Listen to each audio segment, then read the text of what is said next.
こんにちは。リトルピープルです。家庭菜園にぴったりの植物たち紹介していきたいと思います。チャンネル登録よろしくお願いします。そのトマトもしかして肥料不足かも。肥料不足のサインと追肥のタイミングについてお話しします。トマトを元気よく大きな実をつけるにはトマト自身の体力が重要です。1、トマトの体力をつけるには日当たりが良い場所で育てる。2、日々水やりをする。3、芽かきをして余分なエネルギーを使わせないことに加えてしっかり適量の肥料を与えることが大切です。もう一回言います。適量ですよ。適量です。多すぎてはダメです。プロ農家さんがトマトを栽培するときには土の状態、トマトの品種、育て方などによって元肥の量を決めます。さらに天候やトマトの成長の様子を見ながら追加で肥料を与えます。これを追肥と言います。元肥がなくなる前に追肥をすることでトマトは絶えず必要な養分を吸収することができます。肥料を与える大まかな基本は、苗植え付け時期は窒素肥料を少なめにし、リン酸肥料を少し与えてつるボケを防止します。実がなり始めたら本格的に肥料を与えていきます。トマトは肥料が多すぎても少なすぎても実がなりません。トマト栽培の難しさはこの肥料の与え方のバランスにあります。ポイント1、まずは葉を見て判断すべしです。肥料不足のサインを見逃さないようにします。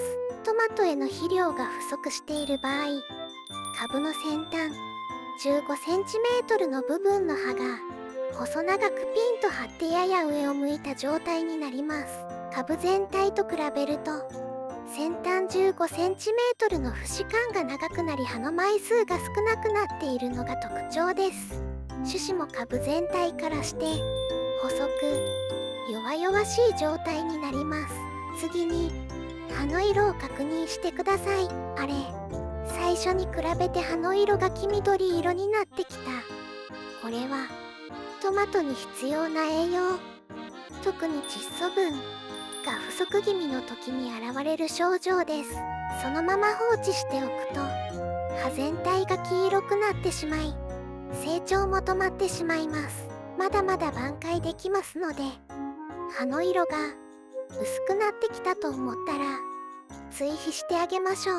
逆に肥料型のサインも見ていきましょう。トマトへの肥料が多すぎる場合、株の先端 15cm の部分の葉が葉の裏側に向かって巻くような状態になります。また株の先端でも種子は頑丈になり時に根元の種枝より太く育ちます。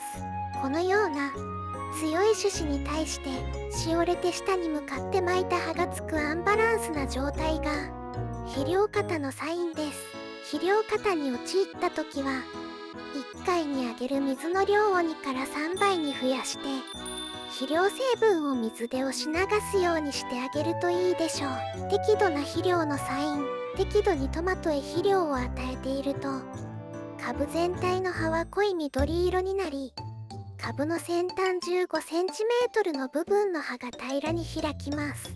さらに葉先が少し弓なりに垂れる程度の針のある見た目が特徴です。また先端まで花芽がついている状態が最も好ましく健康に育っていると言えます。成長点付近を注視すべし。トマトの健康状態が最もよく現れる場所はこの成長点付近です。品種によっても異なりますが成長点 10cm、15cm 付近において茎の太さが小指1本分ぐらいの太さかつ葉が大きく広がっている状態が健康な印と言えます。一方、肥料が足りなくなってきたトマトは茎は細くなり葉も小さくなります。こちらも放置しておくと成長が止まり美味しい実がつきません。急いで追肥をしてあげましょう。注意。反対に、肥料をあげすぎても着火がうまくいきません。成長点付近が指2本分以上になるなど太すぎる場合は、追肥を中止して様子を見ましょう。重要なポイントをお話ししますね。そもそも、肥料というものは、水に溶けて初めて根っこから吸収されます。ここポイントですよ。水に溶けて初めてです。なので、トマトは水をあげない方が甘くなるとか、ならないとか、よく聞きますが、定期的に朝、水やりしないと、肥料が水に溶けず、根から吸収されません。肥料は、まいても、水をあげてない場合、水に肥料が溶けず、事実上肥料をあげてないのと同じになります。そういう理由で、定期な水やりは重要です。朝あげるのが一番いいです。植物は太陽が上がって光合成を行うとき、水を吸います。夜はほとんど吸いません。なので、朝の水やりがいいです。以上が植物が肥料を吸収する仕組みについてお話ししました。では、どのような種類の肥料があるか、ちょっと説明します。即効性肥料と緩効性肥料を使い分けるべし。ホームセンターなどでトマトや野菜向けの肥料がたくさん売られていますよね。肥料には大きく分けて即効性と緩効性があります。即効性肥料とは、トマトに与えるとすぐに効果が現れる肥料です。主に薄めて使う液体タイプが多いので、日々の水やり時に混ぜてお使いいただけます。何しろ効き目が早いので、葉の色がすでに薄い、成長点も細いという方には即効性肥料をおすすめします。ただし、トマトに吸収されたり、水で流れたりで長持ちしないため、頻繁に与える必要があります。緩効性肥料とは、即効性に比べてゆっくり効果が現れ、その効果が一定期間続く肥料です。主に固形タイプが多いので、土にさっと撒いて混ぜ込んでお使いいただけます。効果が長持ちするというメリットがありますので、まだ大丈夫そうだけど、怪しいな、という方は、緩効性肥料をおすすめします。ここで注意です。肥料はパッケージに記載された説明をご覧になって用途用法を守って正しくお使いください。鉢植えのトマトへの肥料の与え方。鉢植えやプランターでトマトを育てている場合、液体肥料での追肥がおすすめです。与えるタイミングの目安としては1、2週間に1回ですが、前日の肥料の過不足サインを見て判断するようにしましょう。規定量に薄めた液体肥料を水やりの代わりに与えます。果実を収穫するトマトにとって三大肥料成分の窒素、リン酸、カリの中でも花つきや果実の実つきを促進するリン酸成分が最も重要です。また、葉茎を大きくする窒素の多い肥料は控えた方がいいでしょう。窒素分はもちろんトマト全体を大きくするのに重要な栄養素ですが、多すぎると体ばかりを大きくし、栄養があると勘違いしてまだ種、子孫は作らなくて大丈夫だ。だってたくさん栄養があるからすぐに子孫を残さなくてもいいとトマト自身が思ってしまいます。いわゆるつるぼけです。結果、実、種を作らなくなりますので、鶏粉の入った肥料がおすすめです。肥料選びはリン酸の比率が多いものがいいです。追肥を与える場所ですが、どこがいいと思いますか？実は株元についつい初心者は与えがちですが、これは間違いです。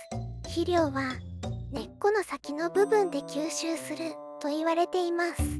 これは大体ですが、トマトの葉っぱの先と同じ長さぐらいと言われてますので、葉先を目安に与えます。プランターだとプランターの外側の縁に沿って与えます。株元へ与えてもあまり意味がありませんよ。与えるタイミングですが、トマトの実の1段目、3段目、5段目と奇数段が良いとされてます。化学肥料で1回 20g から 25g です。最近ではトマト専用の肥料が市販されているので、そちらを使うのもおすすめです。トマトへの肥料はトマトの株の状態をよく見て判断することが重要です。品種によって肥料成分のバランスの好みも変わりますし、育てる土壌や気候によっても変わるので、一概にこのタイミングで必ず与えてくださいという断言はできません。肥料の与えるタイミング、やりすぎてもダメ、少なすぎてもダメ、ちょうど良いバランスが重要だし、トマト栽培の難しいところです。この肥料コントロールが上手な人は、大きな実、収穫量も期待できます。いろいろお話ししてきましたが、あなたのトマト栽培の手助けになれればと思い、動画作りました。楽しいガーデニングライフを応援します。これからも、いろいろな植物の育て方について、情報発信していこうと思います。よかったら、グッドボタン、チャンネル登録も、よろしく、お願いします。